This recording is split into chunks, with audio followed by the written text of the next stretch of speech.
Morning, everybody. I'm Hans. I am CEO and founder of Tappable. And I'm afraid that what you're looking at, the cane and the limp, is not a gimmick to draw your attention. It's not an impersonation of Dr. House either. It's, sadly enough, a souvenir of a recent skiing trip. Tappable is an AMP story building tool that will be launching as a SaaS product in about a month. It is a spin-off of our fintech activities in Africa.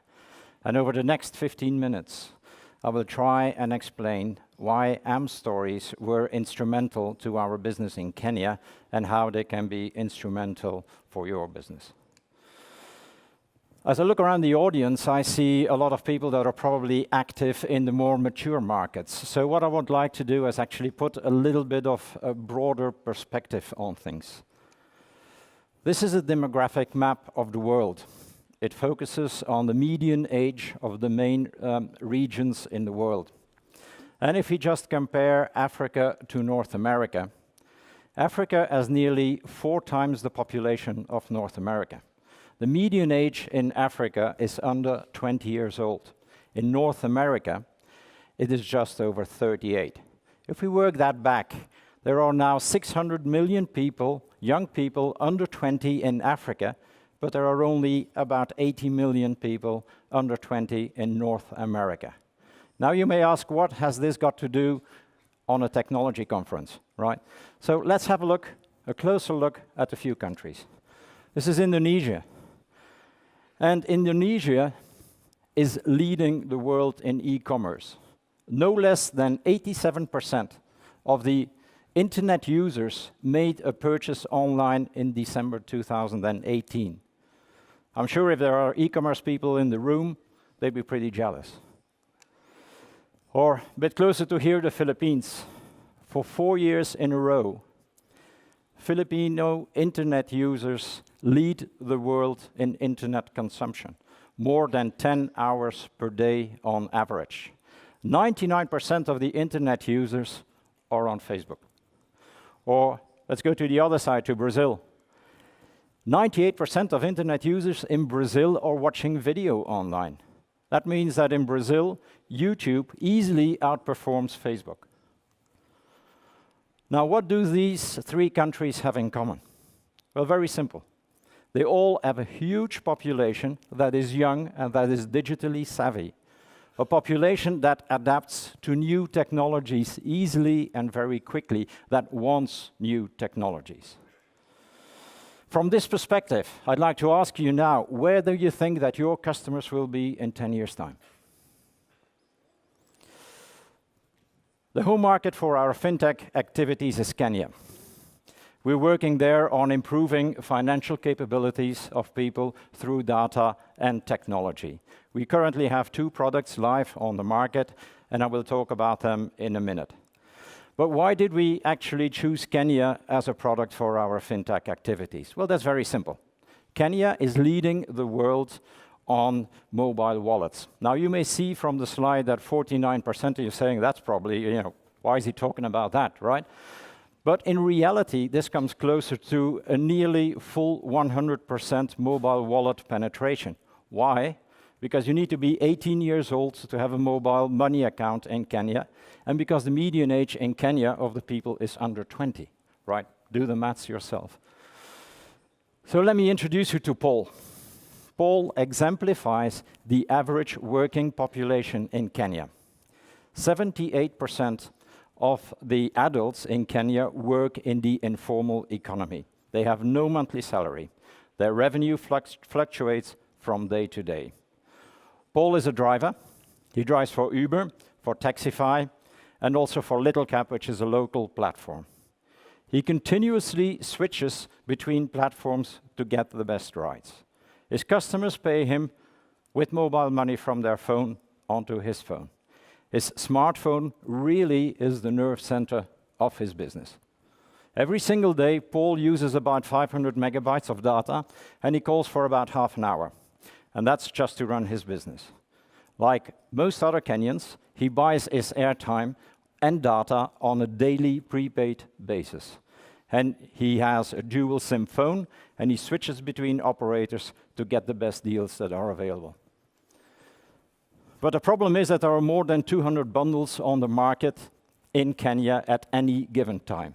Information about them is very difficult to get by, and when you get it, it is very unclear and very often even misleading.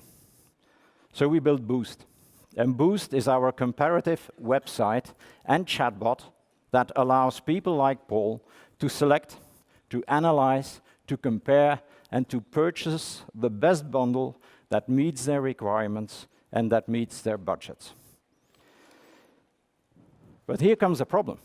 How do we tell Paul which bundle is the best for him?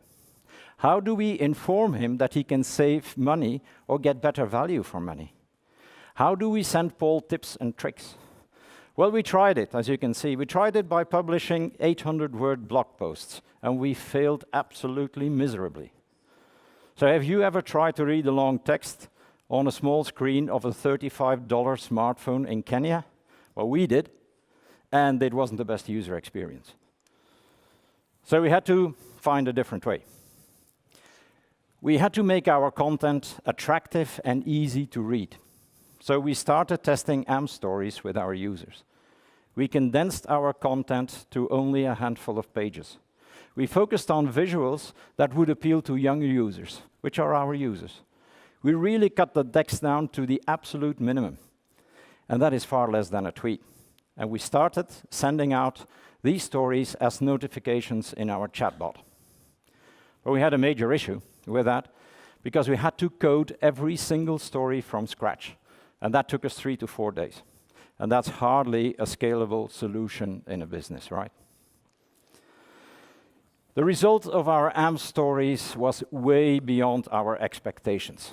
It just blew our socks off. Our content got finally read. We went from a session time of 20 seconds for our blog posts to nearly 4 minutes for our stories. People just automatically connected to our content.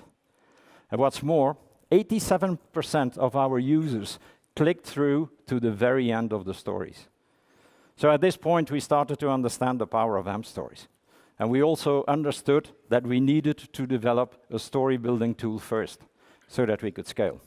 So it was at this point that we decided to launch Tappable as a spin-off of our fintech activities. So let's take a closer look at the power of AMP stories. In this presentation, we focus essentially on the effect that AMP stories can have in emerging markets, right? But don't forget that all AMP story design principles apply equally to mature markets, so don't just run away as yet. Emerging markets are smartphone markets. Only a minority of users access the internet from a desktop, as you can see behind me. Smartphone ownership continues to grow double-digit year on year, and this will continue. We all know that stories are the ideal format for smartphones. And using stories to communicate with your audience in these markets is simply a no-brainer. But in all of these markets, there is an enormous variety in smartphones, smartphone brands, model, and versions. Through second-hand sales, old models hang around for years and years. Screen sizes are between 3.5 and 6.5 inches.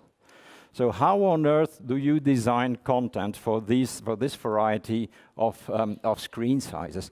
Well, not the way that social media is doing it. If you have a recent smartphone, this will be familiar to you, right?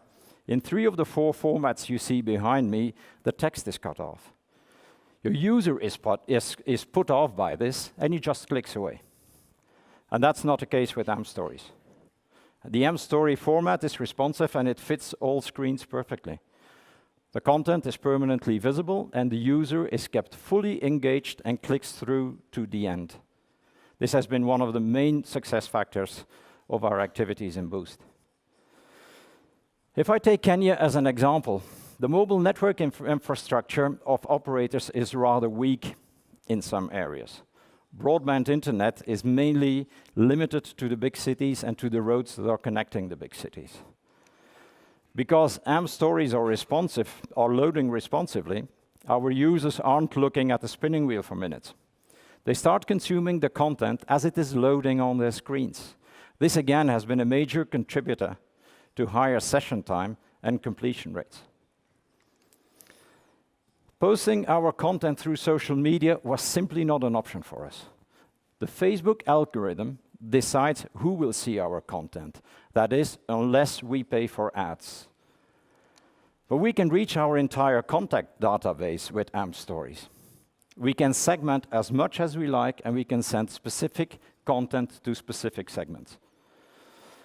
We can connect users to more in-depth information of relevant topics by means of specific call to actions on pages.